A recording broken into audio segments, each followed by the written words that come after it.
na nakarang na sa mabigat na pagsubok. Lumalabas ang tunay niya. And sometimes it is not only, hindi lamang mga problema, mga pagsubok ang nagbibigay ng katigasan, ang nagpapakrak sa buhay ng Kristiyano. Minsan ang pagpapala. Kaya ang sabi ng Panginoon, your ways are not my ways. Your thoughts are not my thoughts. Minsan alam na natin yung gusto natin pala, kaya ang blessing na talagang ikaw parang kung sino yung magpuri. Pero kung tingnan mo mga kapatid, pag inilagay ng Panginoon doon sa Father's will, lalabas ang tunay niyang pagkatao. Maraming putok-putok yan. Kaya pag nilagyan ng Holy Ghost yan, ang isang bagay na may putok-putok, pag lagyan mo ng tubig, ano nangyari? Hindi nakapuno yan. Kaya laging revival yan pag nasa church. Pero pag labas sa church, tapos na, wala na. Hanggang church lang revival, hanggang church lang ang kanyang pagpupuri, hanggang church lang ang pagsamba, sapagkat maraming butas-butas, pag natasyon, wala na ulit.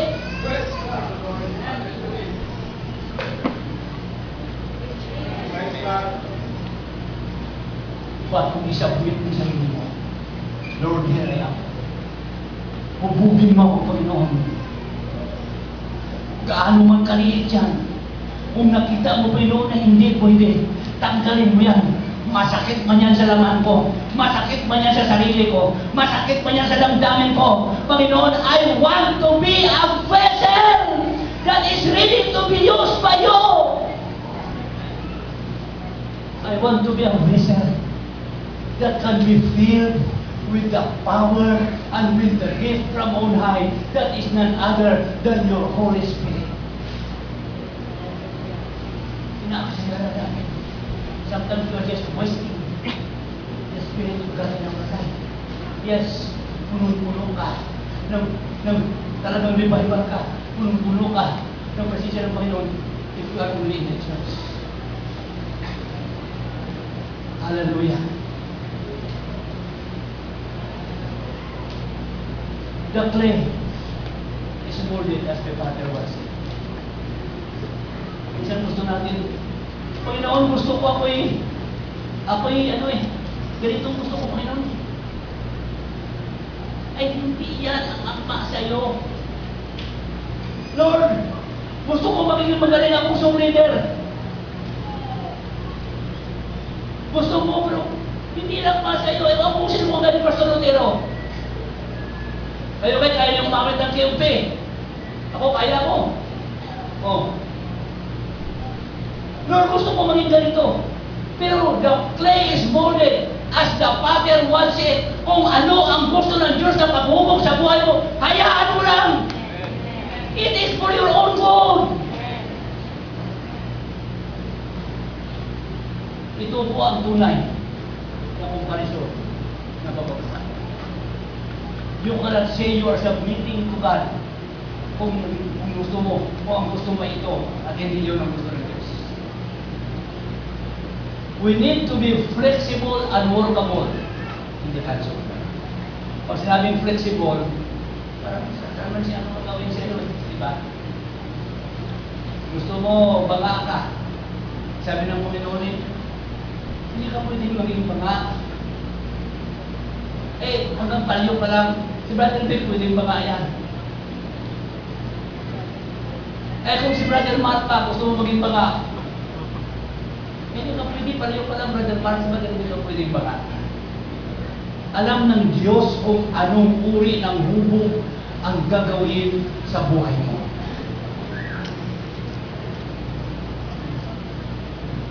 Dumaranas ka ng mabigat na problema because God is molding you. Tinuhubog ka lang ng Diyos. Let Him do what He wants to do. Hayaan mo siya kung anong gawin niya. Nagpapasablit ka eh. Hindi mo masabi nagpapasablit ka kung ito ang gusto ko, Lord. Ayaw ko niyan. That is not submission. Let us not resist. Huwag mo mga kailanman i-resist ang kalooban ng Diyos sa buhay. Tinawag tayo ng Diyos sapagkat mayroong gusto ang Diyos na ipagawa sa iyo. Hindi ka basta tinawag ng Diyos mula doon sa labas sa sanlibutan patungo sa kanyang presensya kung wala siyang nais na ipagawa sa iyo. Amen. The blessing of submission is being what is good to the Father. Now, ito po ang D. S. Ship. Magiging kalugod-lugod lang ang S-ship mo sa harapan ng Panginoon kung ang blessing ko doon sa submission ay kung hayaan mo, mga kapatid, ang mga bagay na gusto ng Diyos na kalugod sa iyo. God will bless you on the way He wants you to bless you. Hindi ka magpapalain ng Diyos sa kaparaanan ng gusto mo. Ang laging kaparaanan ng pagpapala na matatanggap mo ay kaparaanan palagi ng Diyos, hindi ang kaparaanan mo. Always remember that. We desire for so many blessings. We desire 20 blessings. Bakit isa lang ang dumating? Ano nangyari sa 19? Ano nangyari sa 19 na inihiling mo? Why only one, Lord? Because the Father says that one blessing that I give you is more than the 19 blessings that you are asking.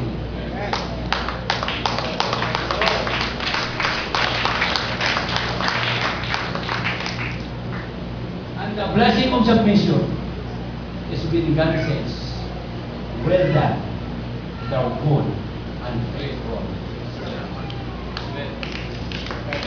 Amen.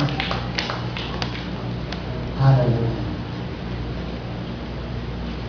The question is, are you a vessel unto honor or a vessel unto wisdom? 2 Timothy chapter 2 verse 20. Datapwat sa isang malaking bahay na hindi lamang may mga sisidlang ginto at bilang, kundi mayroon din namang kahoy at lupa, at ang iba'y sa ikapupuri, at ang iba'y sa ikasisirang puri. Kung ang sinuman ay malinis sa alinman sa mga ito, ay magiging sisidlang ikapupuri, pinakabanal, marapat gamitin ng mayari, na handa sa lahat ng tawag na buhay. Ito po ang tanong. Sa bahay, iba-iba muli ng sisidlan. Now, isang halimbawa, pupunta ka sa isang bahay, tapos uhaw ka na. May nakita ka doon na sisidlan. Ang isa ay yari sa ginto. Ang isa ay yari sa pilak. Ang isa ay yari sa kahoy. At ang isa ay yari lamang sa palyok, sa puti. Alin ang pipiliin mo? Ginto, pilak, kahoy, o puti? Siyempre ginto. Diba? Pero, ang tanong, nung tinignan mo ang ginto na yon, madumi sa labas, madumi sa loob, uhaw na gusto mong uminom. Ang kasunod na pilak, madumi ang labas, malinis naman ang kaunti ang loob. Yung namang kahoy, malinis ang labas, malinis ang loob, madumi ang labas. Pero yung yari sa putik, malinis ang loob, malinis ang labas. Pagsilip mo sa ginto, mga kapatid, nakalutang ang mga grasa. Pagsilip mo doon sa pilak, mga kapatid, nakalutang yung mga kung ano-ano doon. Pagsilip mo doon sa kahoy, may naaninan ka ng mga gumagapang kapag nakikitipid. Pero pagsilip mo doon sa isang yari lamang sa putik, na ibinaan sa apoy, nagiging isang sisidlang inumin. Pagsilip mo, mga kapatid, nakikita mo ang napakalinaw na tubig. Alin doon ang dalaputin mo? Ha? Alin yung dalaputin mo? Yung malinis sa loob, malinis sa labas, nakikita mo ang tunay na laman. Tubig talaga. Yung isa, tubig na may grasa. Yung isa, tubig na may mantika. Yung isa, tubig na may kapiliti. Pero itong isa, tubig na malinaw at dalisay. Kahit nang lalagyan niyan ay yari lamang sa putik, sa palayok. Pero kailangan uminom ako ng malinis.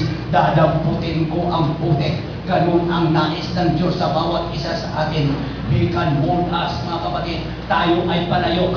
Tayo, mga kapatid, ay putik lamang. Hinubog niya tayo maging isang magandang sisidlan. Pero hindi po, mga kapatid, ang maganda naman kung kung lalagyan mo ay hindi malinis.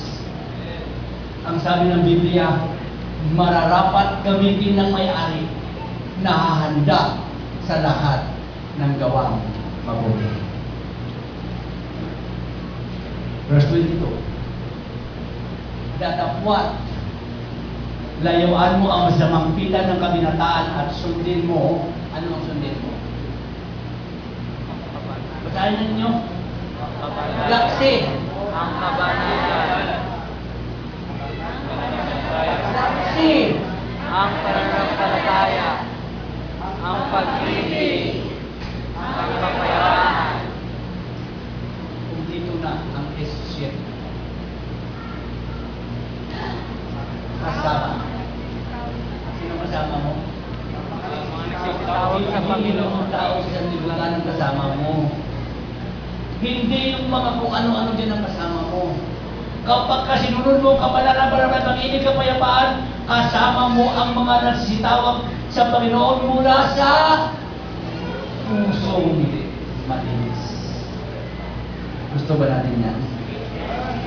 That is submission. Amen? You have the sin sheet. You have the D sheet. You have the S sheet.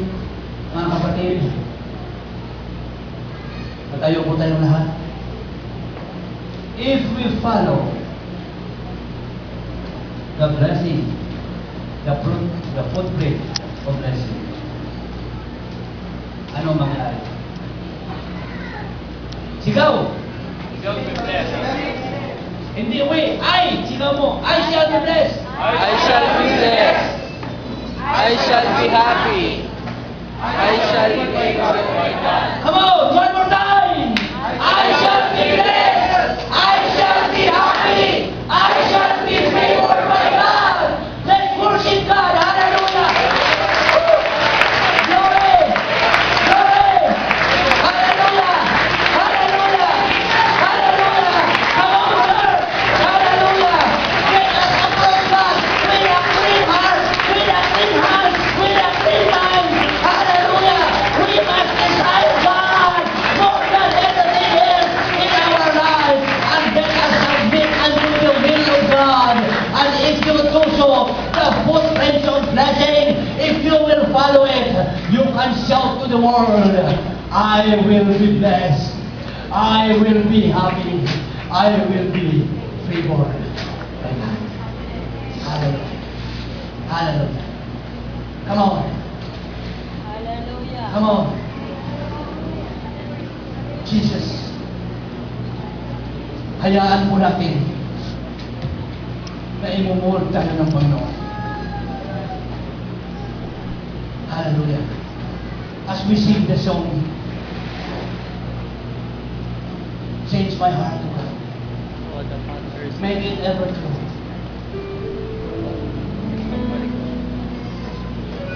Holy Ghost. Bumili pa ng ano.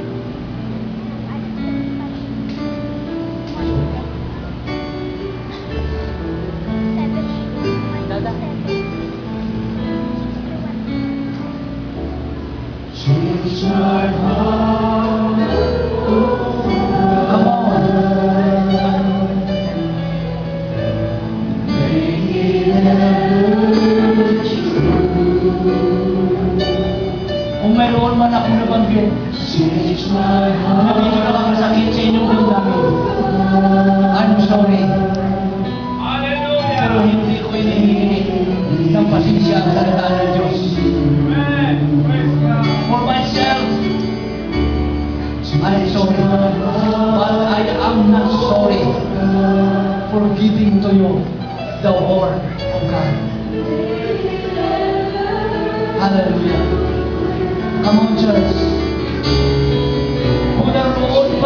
nag-aantas na ang blueprint ng pagpapala na ito ay hindi pa natin lubusan na susunod. Yes, hawak mo na ang C-sheet, hawak mo na ang D-sheet, but out about the S-sheet. Hindi maging matagumpay, hindi maging maganda ang iyong gusali na tayo pagkakulang yan. Because the S-sheet is the structural sheet. Doon nakalagay kung ano ang itatayo mong poste, kung ano ang layo ng pundasyon mo, kung ano ang laki ng materialis na gamitin mo. It determines the strength of your building. Nakasalalay ang tibay ng iyong gusali na tayo. Ang S-sheet mo ay nakasalalay ang tibay ng iyong pananampalataya. Are you totally submitted to God? Are you totally submitted to the will of God? Do you totally submit yourself to the Father? Hallelujah! Lord, I am the clay. You are the Father, Lord. Mold me. Make me. Come on. You are the Father.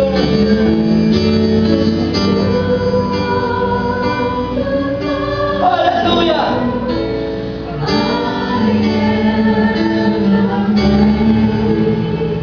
Hindi mo ba nangusap? Hindi pa ako ang buhay mo sa Panginoon. Marami pa bang foreign material sa iyo? Marami pa bang biyak-biyak ang iyong sisindan? Matapos may lagay sa tubigat na may init na apoy, kung may biyak-biyak pa yan, ang sabi ng Biblia, muling ginawa ng Panginoon, muling ginawa ng pagbanyo ang nabasa ng sisindan ayon sa kanyang nais. Let God mold you again.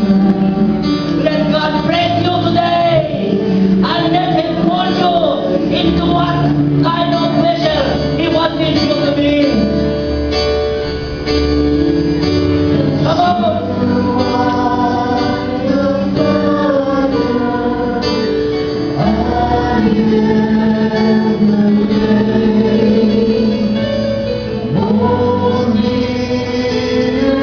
Oh Lord! Oh Lord! Lord! I want to be what you want me to be, Lord. Alisin mo, Panginoon, ang aking sarili na nakakalikan. Alisin mo ang mga bagay o Diyos na hindi kalabog-lubog sa iyo. Lord, tulungan mo ako that I will totally submit. Maaaring pinagpapala ba ko ngayon, Panginoon, sa material na bagay. But Lord, this is just a benefit of your blessing, Lord. I want, Lord, what is the true blessing? Hallelujah! I want the spiritual. I want the emotional blessing. Ang material na bagay nito, Panginoon, mawawala ito, Panginoon. Hallelujah! But Lord, sa oras na mawala ito, paano ako makatayo sa aking pananampalataya? Paano ako makatayo sa aking emosyon? Hallelujah! Hallelujah! Jesus.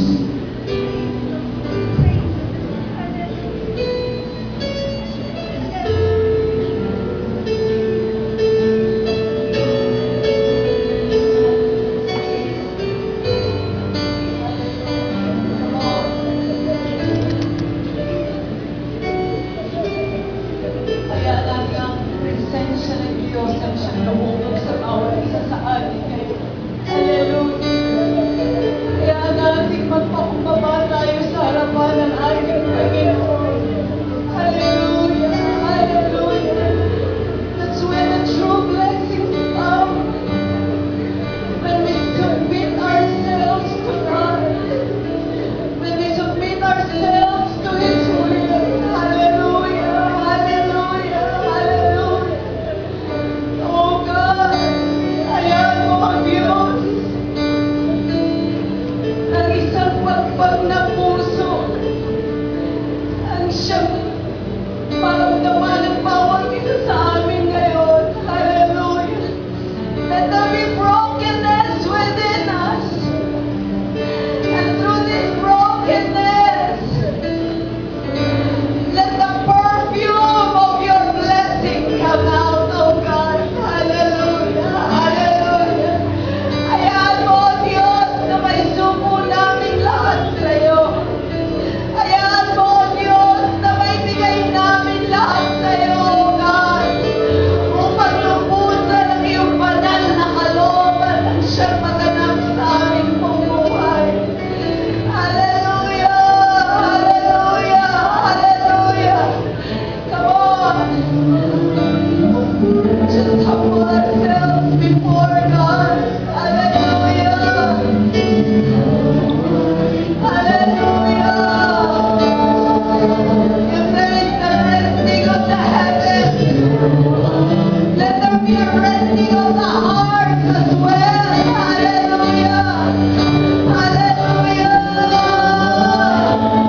ko alam, mga kapatid,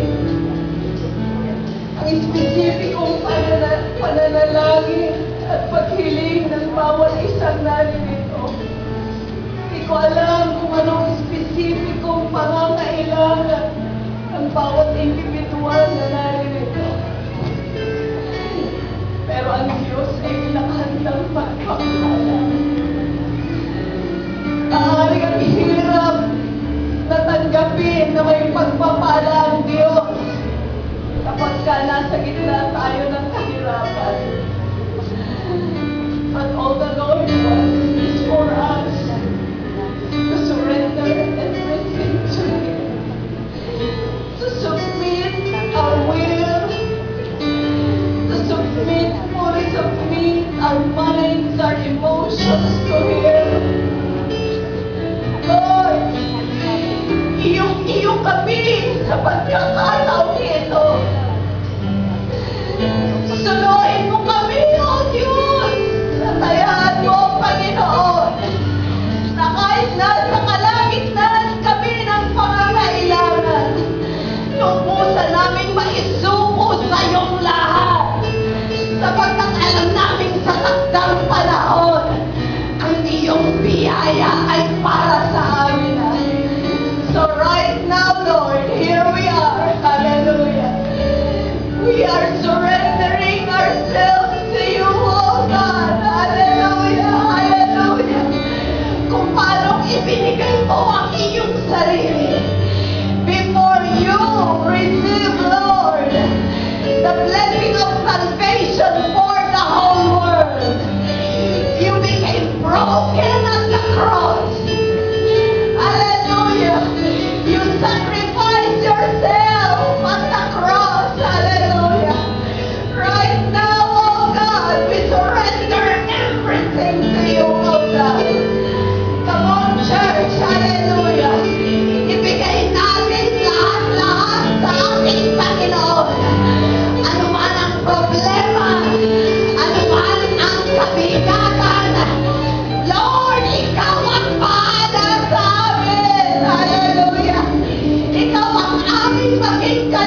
kamay ng iyong kapatid sa Panginoon.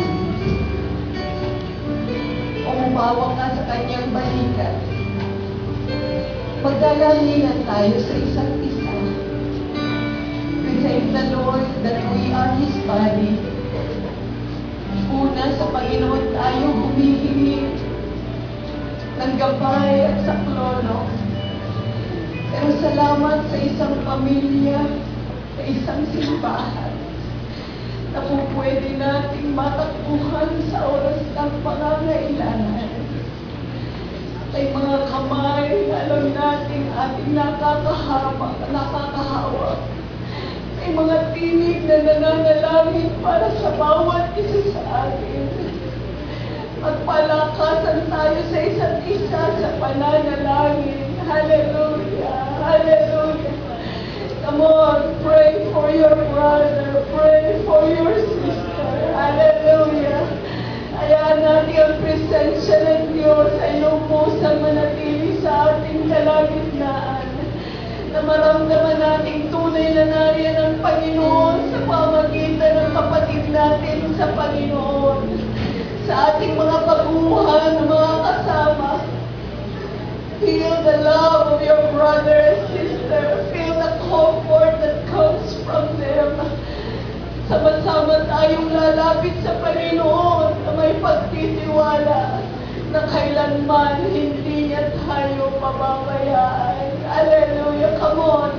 Hallelujah! Alam mo man o hindi ang pangailangan ng iyong kapatid, pray for that brother. Pray for that sister. We need one another. Hallelujah! Hallelujah! For us to go on and be strong in the faith. That this church be submitted fully to the perfect will of the Lord. Hallelujah! Hallelujah! Hallelujah! Hallelujah!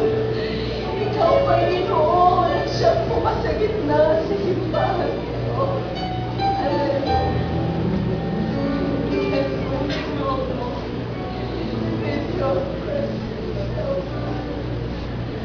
Hallelujah. Hallelujah. Come on. Just say your prayers. Hallelujah. Say your prayers for your brother. Say your prayers for your sister. Hallelujah. Hallelujah. Oh God. Let your spirit dwell in us, Lord. Hallelujah. Help us to have a burden to pray for one another. Hallelujah. Maaaring kami walang pangailangan, pero yung iba, tulungan mo kami, O Diyos, na idulog sila sa iyong harapan. Or maaaring kami mismo may pangailangan and we need somebody to pray for us. Hallelujah. Hallelujah. Hallelujah. Oh, Jesus.